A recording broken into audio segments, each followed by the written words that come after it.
Hey, all you wiretappers, back here in the studio with the second part of the two-part story of Sammy the Bull Gravano and his arrest for dealing ecstasy out in Phoenix, Arizona. Trying to get to the bottom of this. Was he really doing this to make money? Was he just covering up for his son and daughter and wife, all of whom were arrested as part of this conspiracy? Or what was the deal? If you search, if you dig, scratch deep enough, you'll find quite a little bit about this. Now, at this point in time, after we left off last week, Sammy the Bull Gravano and his son Gerard, his daughter Karen, her boyfriend David Seabrook, and his now ex-wife Deborah are living in the Phoenix area. She lives in a great big house, and he lives in a little apartment. He owns and operates Marathon Construction and Creative Pools. He goes in there every day doing business. His neighbor across the street, I believe it was apartment, or maybe I think it was across the street from his wife's house, because he does some kind of construction business. Maybe builds him a pool. They have an argument of some kind. But that guy's recognized who he is, and many others in the area have recognized him. He didn't have that much plastic surgery done. He had his tattoos taken off, and during this time, he's getting more tattoos back on. But he's a very charismatic guy. I'm going to tell you something. A good friend of mine, Doug Fensel's FBI agent, was with the Gambino squad. And if you want to, he was on the podcast once telling about, he was a guy that took the message with some other agents and a picture of Joe Pistone to Sonny Black, Napolitano, and Lefty Rosario, and said, hey, Donnie Brasco is not an informant or a cooperating witness. He is an FBI agent, and don't you forget it.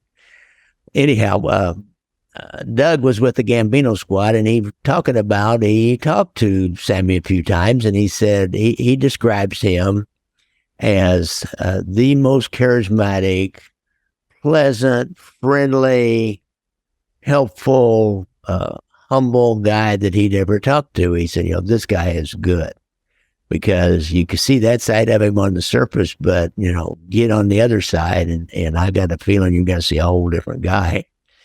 Anyhow, his neighbors recognized him. He's released his book, Underboss. A lot of relatives of his murder victims are suing him to try to collect on the royalties.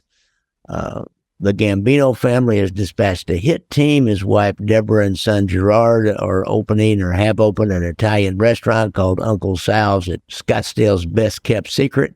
A little play on words there.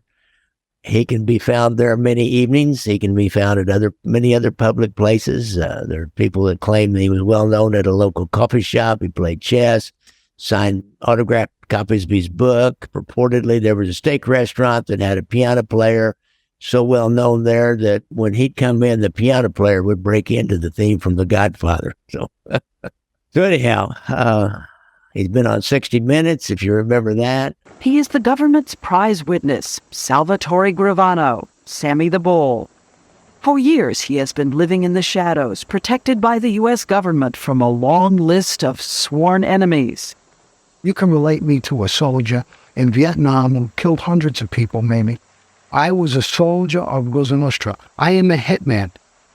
A hitman, the underboss, emerging for his first, and he says, only interview before he retreats into the shadows for good. He agreed to talk on the condition that we provide former FBI agents for his protection, and not broadcast until he had dropped safely out of sight. Here I am. The Mafia. They have said you are the single most important witness ever to testify against the mob. I think I am. So there's a word that you use for people who turn, right? Mm-hmm. To cooperate. You trying to go me at the word? Brad, is that the word you like? That's the word. So are you a rat? I look at it as I was betrayed. I betrayed him. Double-crosser? Master double-crosser. John's a double-crosser. One man who was will later testify that he was already in the X business at this time. He tried to get into the marijuana business, this guy said, who had a clandestine laboratory down in San Antonio, and he'll later testify that he helped him get into that. He wanted to get in the marijuana business, and he told him, now you need to get in the ecstasy business. Now, his son Gerard, working at this restaurant and going out to clubs, I'm sure, and he has met a transplanted New Yorker. This kid's family came out here from upstate New York, so he wasn't a connected guy. His name was Mike Papa. Probably about the same age as, I got the feeling he was a little bit older than Gerard. But he's a real flamboyant guy, a weightlifter, and went to high school there, and has a lot of connections in this Gilbert, Arizona, which is a suburb of Phoenix, and the Scottsdale, Tempe. That's all this one huge big batch of cities out there. If you've ever been out there. Anyhow, he's starting to run with Papa, who, knows everybody and has been selling ecstasy because it's gotten real popular at the clubs and the raves. And he has a lot of connections around Arizona State University. There's a lot of action going on down there for young men and young women. There'd be a lot going on there, a lot of ecstasy and marijuana to sell. This guy doesn't really know, he's not connected to the New York Mafia, but he's well read enough. He knows who Sammy the Bull Gravano is, because he's the guy that put John Gotti away, and he was all over the news, and he's been in more recent news. He's been on 60 Minutes, and the Phoenix Republic is writing an article about this time, and he's bringing Gerard into this drug business that he has. So there you got the two separate stories. This other guy who came in as a cooperating witness had another case down in San Antonio that he came in, and he will testify at a bond reduction hearing that Sammy the Bull had already gotten the drug business. I'm struggling with that one. The guy had a lot to go, and a lot of reason to help the government with Sammy the Bull, and Sammy the Bull was already pleading guilty, and all they wanted to do was get this guy to testify and dirt him up at a drug or a bond reduction hearing back in New York. So I don't know. I struggle with that one. As I got into this story, I'm starting to believe that he did move into this drug business to try to help his son a little bit, and was not really in the drug business to make money. Although, he's a guy, you can put out your effort, you're going to want some business, want some money out of it. I mean, if I do something, I want some money out of it. Can't always get it, but you want some money out of it. This guy, he's got all this publicity going down there. He's selling a book. He doesn't really need a publicist. He's his own best publicist, as you can see to this day. He's a walking advertisement to sell his book and sell his podcast or whatever he wants to sell. Charismatic, genial, friendly guy. Got a construction business. There's a few rubs with different people out there. It seemed like over the business, but no more than normal. His son's running with a tough crowd and some drug dealers, and the mob, the Gambino family is in Phoenix to take him out. Finally, they have all this. It's just like they're like throwing it up in his face. What are you going to do? They're throwing it up in your face. You're going to send out a hit team. Now, the hit team was sent out by a guy named Hut Carbonaro, I believe. Now, the main guy in it was a guy who knew about alarms and was really a master burglar, a guy that could plan stuff out, was known to be a good planner, a guy named Sal Mangiolano. In 1999, he got out there and he started stalking Sammy the Bull, and that, I can't remember exactly what happened. Like I said, go back to my podcast on this, on the hit team that was sent out, and listen to that. I don't need to go back over that. During this time, the Phoenix Police Department starts picking up rumors that there's a drug ring, an ecstasy ring, connected to Sammy the Bull Gravano from New York City that's operating in Phoenix. I talked to the sergeant in charge of this. Like I said before, he didn't really want to be part of this. He's had enough of this. He worked cartels and all that stuff for his whole career, and he wants to be away from it. But the Sarge told me, he said, I didn't really believe it at first. Matter of fact, he said, I didn't believe it so much that I bet another sergeant in the squad, as we got into this, I bet another sergeant in the squad that this was not going to be Sammy the Bull Gravano. Maybe his son was somehow peripherally involved, but it was not going to be Gravano's operation. He's got a drug squad. He's sending undercovers into these raves and making small buys. And as you do with local narcotics, go in and make small buys, trying to get small dealers and then finally pop them and try to turn them and get the next guy up. He said his squad really was supposed to be going up on a wire on a Mexican cartel. Now, what's interesting about the two different organizations on the Mexican cartel, they're all going to speak Spanish. So he's got to get a lot of Spanish speakers, and there's a lot of problems with interpretation on those foreign language wires. But with this drug organization here, they're going to speak English as far as it looks to me like. I don't know if Gravano speaks Sicilian or not, but I guarantee you Mike Papa and his son does not speak Sicilian. And even in Kansas City, we only had a couple of 3 people that could speak Sicilian that would have conversations on a wire with that. So anyhow, he's got to make a decision. They have a big meeting, and that's where he says, I just don't believe it's Gravano, but let's go for it. They have a female officer come in about this time. Another kind of little pushed on them. She said that she is at church, and there was somebody at her church was talking about going to raves, or the kids were going to these raves, and there's a lot of ecstasy being dealt, and said one of them was in a gym, and this Mike Papa and some of his friends, or these steroid kind of thuggy friends he had, were bragging about how they were giving this ecstasy to high school girls in order to end up getting them and have sex with them. And so, all that's like, this is all coming together. And that's the kind of thing that puts pressure on your squad. So, let's go do something about this. Yeah, we got these Mexicans dealing cocaine, so what's new? But we got this. This is new. And they're bragging about doing things like this, and those could be our sisters and our cousins and our girlfriends or whatever. I guess these guys were not high school girlfriends, but anyhow. So they started taking a much closer look at Mike Papa. That was the name they had was Mike Papa.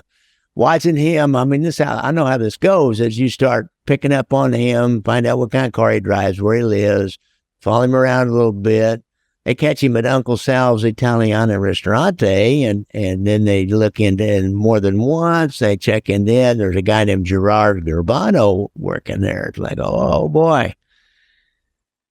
I started to pick up chatter about Mike Papa and say, he's connected. He's telling other people he's connected to the New York Mafia. He's connected to Sammy the Bull. Loose lips sink ships, and this guy's got some loose lips. He's insecure and inadequate, and he wants to have this big organization behind him that connected him to a Gravano. I don't know about Sammy the Bull, where he is. Maybe he's not even there. Maybe it's just his family's out there. But they drop this Mexican organization like a hot potato, and they go up on pen registers on Mike Papa. And they immediately start getting a lot of calls to Uncle Sal's. And there's something else called Marathon Construction. So the sergeant tells me, he remembered when he got that Marathon Construction, and he had to go back and look it up. Actually, he and one of the other undercovers will say that they read the book Underboss, trying to get in the head of Sammy the Bull during this time. So he looks it up and he finds out that his New York construction company is Marathon Construction. Like, bam! I think the dude is here, and if he's here, he still had a hard time believing he was really in charge of a big ecstasy ring, which is selling to high school kids, but is making a lot of money, but it's leading directly into Sammy the Bull at this time. The Sarge out in Phoenix tells me he's put his best undercover agent into this organization, or set him after him. This is a guy that you always got one good one, and this was his good one. So that's his best after him, but he took him into his confidence and said, this could be Sammy the Bull Gravano, but he said, he didn't really brag around on the police department. He didn't tell anybody else, because he said they'd laugh him right out of the office if he go around and say, oh, I'm going after Sammy the Bull Gravano. But he's got his agent going after Mike Papa. And the guy remembers Papa. He's been around for several years.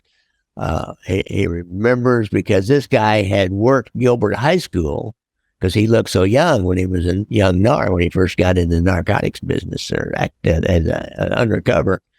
And he had picked up on Mike Papa and the Devil Dogs, and they were all doing steroids and selling X at rape parties and, beating people up and stuff like that. They started sending they're really young undercovers into raves and buying larger and larger quantity of pills.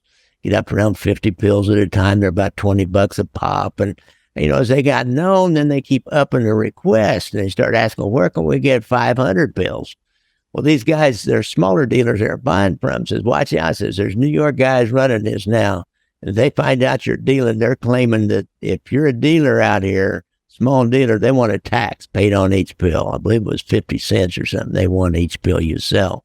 One of their sources says, yeah, these New York guys, they're working with Sammy the Bull Gravano. He's a new mob boss of Arizona. They're like, they're still like, what the heck? What the heck's going on? But he's in Phoenix. Pretty sure of that. Well, there's been a newspaper article in the Republic. They know he has this Marathon Construction because they've gone by that. They've seen him there. His son Gerard and his ex-wife own his Uncle Sal's. Mike Papa is connected to the pen register and seen going in and out and seen with partying with Gerard and selling drugs with Gerard. And so about this time, it's starting to coalesce together. This is when it starts getting exciting. But it's not quite there. You need something else. And what they needed is go up on a wire. And it takes a lot to go up on a wire. So they don't really have to exhaust all other ways to do the investigation. And I don't think they've got any buys on Papa or Gerard. Got buys on people connected to them that say that's where they're getting it. But at this time, they got a little piece of luck. It's 99% work and 1% luck. And making this big investigation was mainly work. Customs, U.S. Customs, pops a guy at the border with 5,000 ecstasy pills coming from Spain. And the guy wanted to cooperate. And they got, this was in Phoenix, and they got hold of Phoenix PD and checked the name. And lo and behold, bam, he comes up on Mike Papa's pen register. Oh, so let's go talk to him about Mike Papa. We can work a deal here. Mike Papa says, the guy says, yeah, Mike Papa's one of my major dealers. Bam. Talk to him on the phone. Bam. Probable cause. Bam. Affidavits prepared, sent to a judge. You get an order for a wiretap on Mike Papa for 60 days. And these guys, Papa and his buddies and Gerard Gravano, they didn't have much of a code. They talked about getting in shipments of CK, which was, they figured out finally was Calvin Klein or Nike or Swoosh. And some of the pills that they've been buying had been marked with CK or a Nike Swoosh. And the Spanish seizure pills had been marked with a Nike Swoosh. Cops are all over him now. I mean, they're on the wire. They're following him around. They're trying to make buys from dealers connected to him. There's New York mobsters in and out of town stalking him. His son's hanging out with this well-known local drug dealer. There's going to be a little sit-down. There was a sit-down with English Sean, the guy who was the big drug dealer at the time. It's just, it's getting crazy.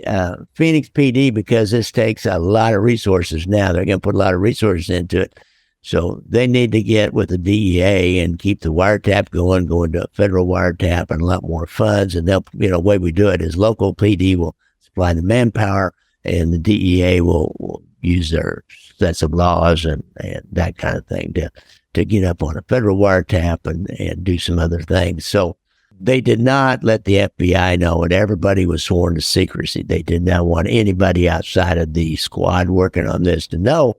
Because what they're afraid of, the U.S. Marshals, the FBI, if they figure out they're working on him, then they might just snatch him up and say, "Hey, you got to go. You've been exposed." Now, I think he may have been out of the witness protection program at this time, but those guys wouldn't have known it, so they did not do that because they were afraid. And I had this happen in Kansas City. Kind of a small time marijuana dealer acted like he was a big time guy.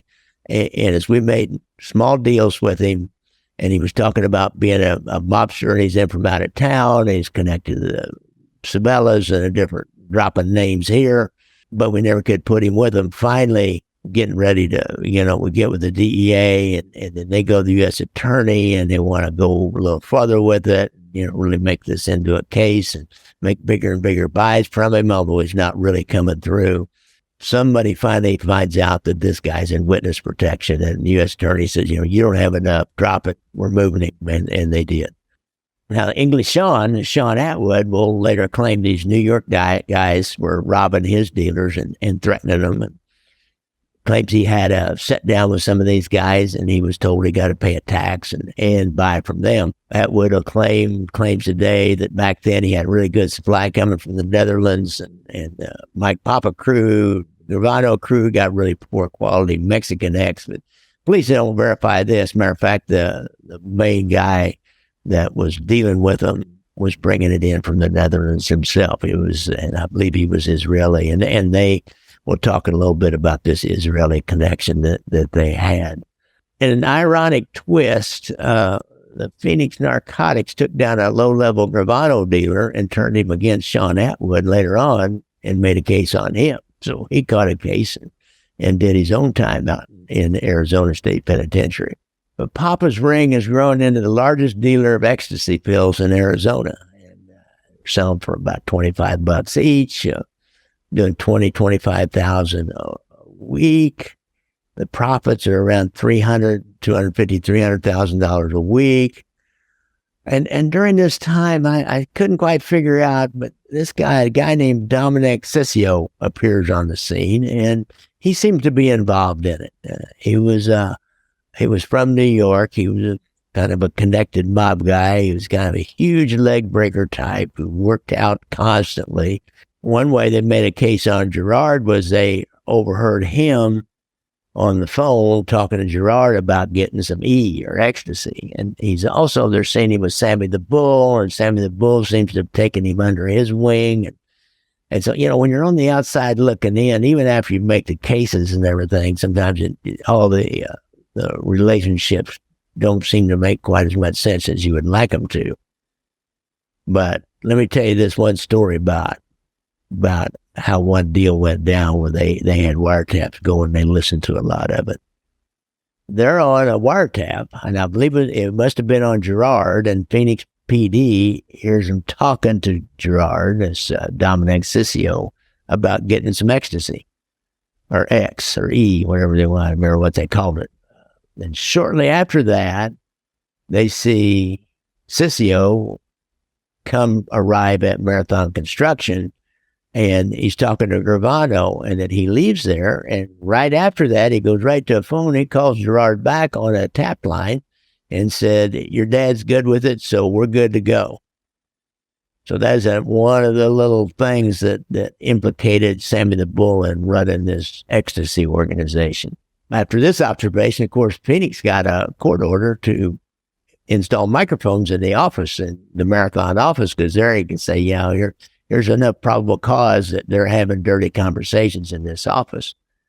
Before they could get any incriminating conversations, they saw a telephone man enter the office. Like, they didn't know what the deal was. And they had one mic that was in a wall, but the other one, they put a mic inside your telephone, a sending unit inside your telephone that sends it out over the wire, I believe, but it uses your telephone receiver as a mic. It opens it up, where when you're talking, then your telephone receiver is the microphone. Pretty slick, but it's kind of easy to find. And so the AT&T guy comes in, then he leaves. And right after he leaves, Sammy the Bull calls in all of his employees and screams, goes off about how they've now been setting an alarm, leaving the office unsecure at night. The hell's going on? Then he went outside, and it seemed like they're sitting in a van out there, and he's singing real at the top of his voice, "Oh Solo Mio," and the detectives seemed like it was to calm himself down. He was so upset, enraged. Goes back inside, and boy, that office bugs were dead after that. There was nothing but just, their normal kind of business.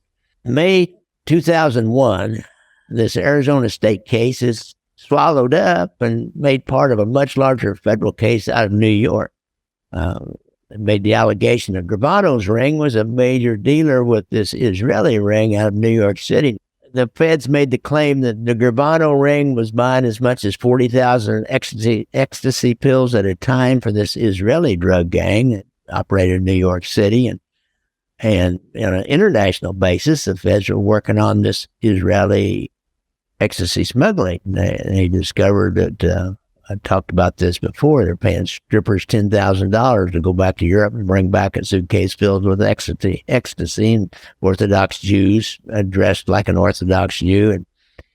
And, Israeli organized crime elements had noticed several years before young Israelis were taking this X at clubs and parties and raves in Israel. And what I read, they got into business there and then spread it north to Europe.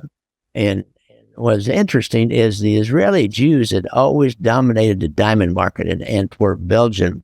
And some of those diamond dealers are connected guys. And these Israelis noticed that smuggling little small pills is kind of like smuggling diamonds.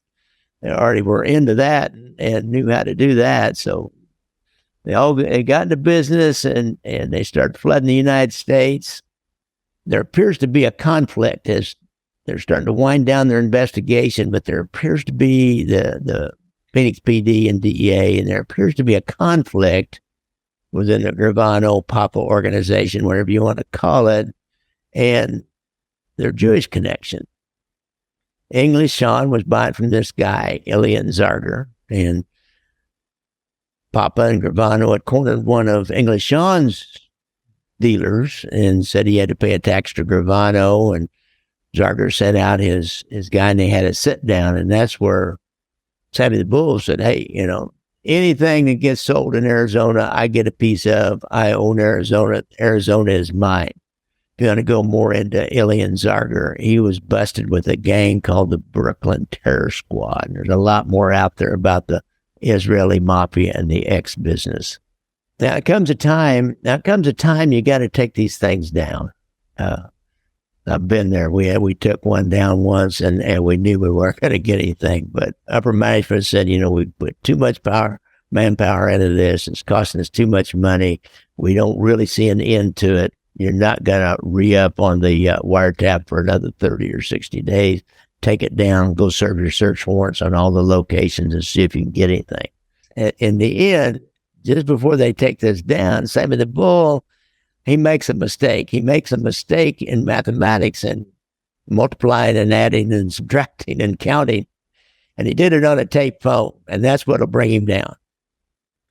Late one night, Gerard calls his father on a tape phone, wakes him up, this little apartment, and he said, Mommy wants me to ask, can you lend Mike $70 for the gas receipts? Sammy says, yeah, have your mom bring the money to work tomorrow. That Gravano hung up. They kind of figured, this code would meant that Sammy the Bull is telling Gerard to tell his mother to bring $70,000 from a home safe that she had and loan it to Mike Papa to buy ecstasy.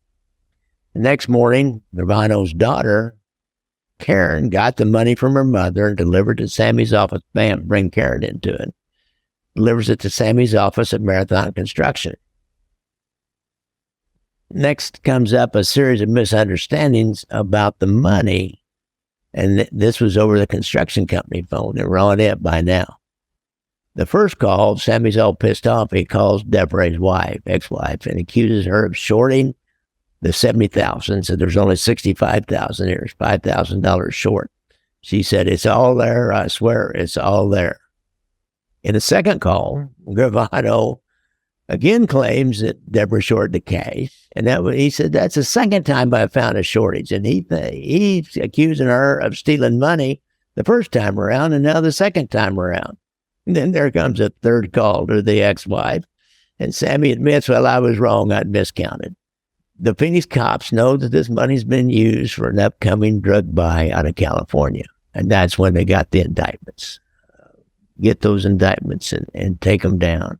These are the things that led to their destruction. This phone call right here, and best I can tell, I'll talk about that a little more, is really what brought him down. It seems, I don't know, be have to put a lot more with this, and for him to plead guilty to it too. And I know there is a lot more that they've got. But the next morning, February 24th, 2000, they hit 14 Phoenix area residents all at the same time, 6 a.m. in the morning. I've been part of those. We hit everybody at the same time. They arrested Sammy the Bull, Deborah, Karen, David Seabrook, Karen's boyfriend, and the son Gerard, Mike Papa, and about 30 other dealers. They seized 23 guns and about 90 grand in cash put out on the table for the media. They I know upper management likes guns and cash and drugs. Preferably you like to have, 20 kilos of cocaine or, big bags of pills on the table too, but get that evidence and put it down the table at the 6 o'clock news that night at 10 o'clock or 11 o'clock, depending on what city you're in. That's when the FBI learns about the case against their star witness, their guy that put Gotti in the penitentiary. Everybody had worked to keep it top secret. They'd never used Gravano's name in teletypes or even in reports that might get out of their control. They always talked about Mike Papa all the time and not Gravano. Sammy the Bull had been warned. He had other friends warn him that law enforcement was looking at him for some reason. They didn't know why, but he's looking at him. A guy like him, he's so charismatic, like my friend Doug said, and so likable. People want to help him. And, somebody told him it's easy to do. I mean, I've been there before. We got an apartment one time right across the street from a biker bar. Wanted to see, who was going there and who wasn't, and on a kind of an ongoing basis. And all of a sudden, nobody showed up at that bar. Finally, after about 2 weeks, we just dropped it. And we found out like a month later that the liquor store, the apartment was up over a liquor store, and that was right across the street from this biker bar.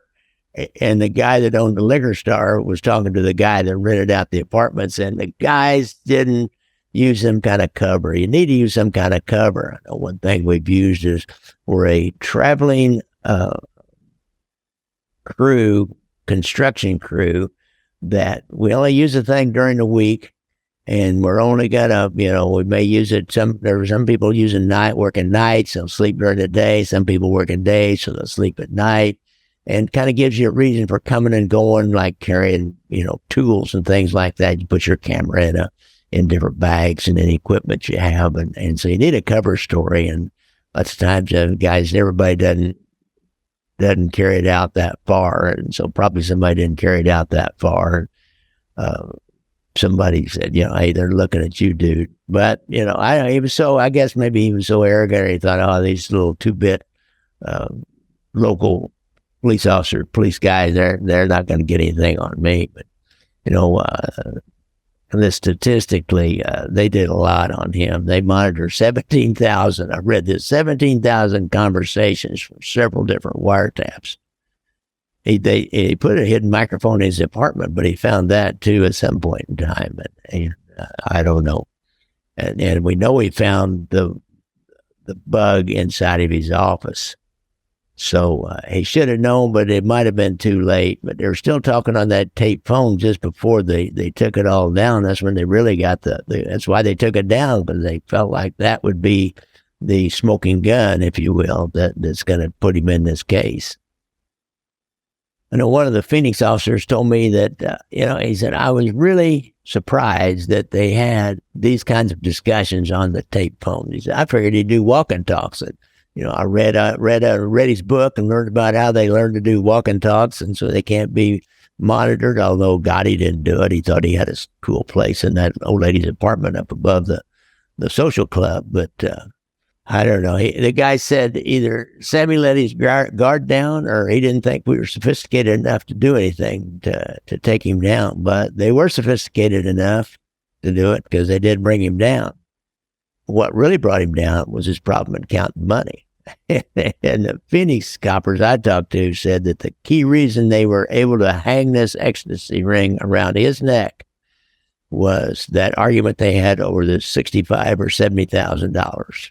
That to them, that locked it in, and I guess it did to his attorney too. Like I said, there were other things, other people were turning, and when you put it all together, they had this big case going back east, And Mike Papa will eventually turn. He didn't turn before Sammy the Bull went in. Papa could have buried him for sure, but he didn't turn until after he copped a plea. Now, after he copped a plea, he did turn and he did talk about it, but not a lot. Not like this was all Sammy the Bull's idea and he was running everything. They had this bigger case going on in New York City, and they end up going back. They actually bring Papa and Gravano back to New York because they're charging him with violating his original agreement. Papa does end up, and after that next one, he's already pled guilty on the state charges, and Papa will plead guilty back east in Brooklyn and under federal cases or federal charges. And in exchange for a 10-year sentence, he'll testify against Gravano. But Sammy the Bull had already testified, and the detective out there told me, he said, I don't think it really mattered to Sammy the Bull whether he was going to testify or not. He didn't give him that much weight. Figured he could be intimidated by a lawyer or probably compromised by a lawyer. He had so much dirt on him, so who knows? Federal prosecutors back east will claim a lot of other charges, though. They pulled out, they threw everything at him but the kitchen sink. They claimed they had information on 4 murder plots in Arizona, none of which were ever carried out. One of them, now get this, one of them was supposed to be Gerard's girlfriend. They claimed he threatened to kill this girl because she was publicly bragging that she was dating Sammy the Bull's son. I don't know. That's a stretch, if you ask me. Another time that supposedly they were going to charge him with putting a gun to his son's head for disrespecting the family. I don't know where they got that. Said they could introduce evidence that Gravano was creating an Arizona mafia. They alleged that he was recruiting New York mobsters and bringing them out there, like this Dominic Ciccio. And I never couldn't find anything more about him. I don't know what he seemed to disappear. He probably testified a little bit, but when Gravano and his wife and son, they all pled guilty. All the rest of them were minor characters in this play. Sean Atwood was not really part of that. They had a much bigger case on the Israelis back in New York City that had nothing to do really with Gravano. They didn't need any of this crew to deal with the Israeli mafia people back east. They were kind of like the small fish. So in the end, Gravano and his son Gerard appear together actually in a federal district court in Brooklyn and cop a plea. And public spectacle of a trial. Documents, they probably seal the documents, and they put the wiretaps in as evidence, so they're sealed forever. He got 20 years of federal prison in 2007. A Maricopa County judge gave him indeterminate sentence with a top of 19 years. They're going to run concurrently. They did agree that his wife didn't serve any time probation. His daughter didn't serve any time probation. And he asked that his son be allowed to serve his time. He got I don't want to say 8 or 9 years, serve his time in the same penitentiary that he was in. Now, I think he went to ADX Max in Florence, Colorado, but they have a farm, they have maximum security, so I'm not sure, how that worked in the penitentiary. And I got a feeling that probably did work. That'd be a pretty small kind of a concession to make to get him to go ahead and plead guilty to 20 years. But, guy does 20 years, comes back out, becomes a success in the media business. So go figure. So I don't know. I'll leave it up to you guys. Was he running an ecstasy ring? He had people that said that he was running an ecstasy ring before this thing hit with his son and this Mike Papa, or was it Mike Papa running it? And then he came in just trying to protect his son and help his son, which is what he would say. He just kind of got in to protect his son, keep his son out of trouble, which brought more heat down. If he'd not done that, they might not have ever done the wiretap thing. It certainly wouldn't have been as much heat on it. Certainly wouldn't have had a federal charge on it. And just been a lot less heat on it if he just stayed clear out of it. So I don't know. from talking to this policeman out there, I tend to believe that he did come in, just like he says, to help his son, keep his son out of trouble. And he made the deal to get it to help his family out. And certainly his wife and daughter didn't have to serve any time. Of course, they were peripheral parts of this thing. It's anyhow, it's just it's another one. There's 7 million stories in a naked city, as we used to say back in an old TV show, and this is just another one of them. So thanks a lot, folks. That's my take on Sammy the Bull Gravano and his ecstasy ring in Phoenix, Arizona. Don't forget to look out for motorcycles when you're out driving around, because you don't see us. You come in our lane. I've even had people take a cut at me. Some people take a cut at you. I've had that happen 2 or 3 times.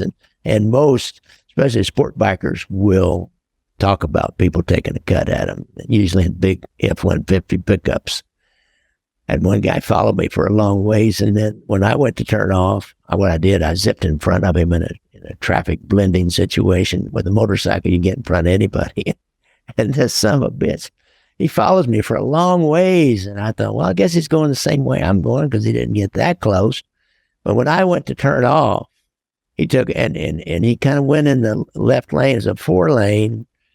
It was a major street, but it was 4 lanes. And when he got up next to me, just before I cut off, he took a big cut like that, and then straightened out and went on. I don't know. I'm old enough that I don't need your trouble. I figured that guy wouldn't want to live in that guy's skin. Myself, he's his own worst enemy. Anyhow, so don't forget to look out for motorcycles. And if you have any problems with PTSD, like that guy probably did, he probably a veteran of Afghan and has an anger management problem, he needs to call the VA and get that hotline and get himself some help. He can go to jail for taking a cut at the motorcycle and knocking him down. Evidence shows that he would, and I got a feeling that it probably would show he was wrong if there was somebody behind this. I know that. Anyhow, thanks a lot, guys. Anyhow, thanks a lot, guys.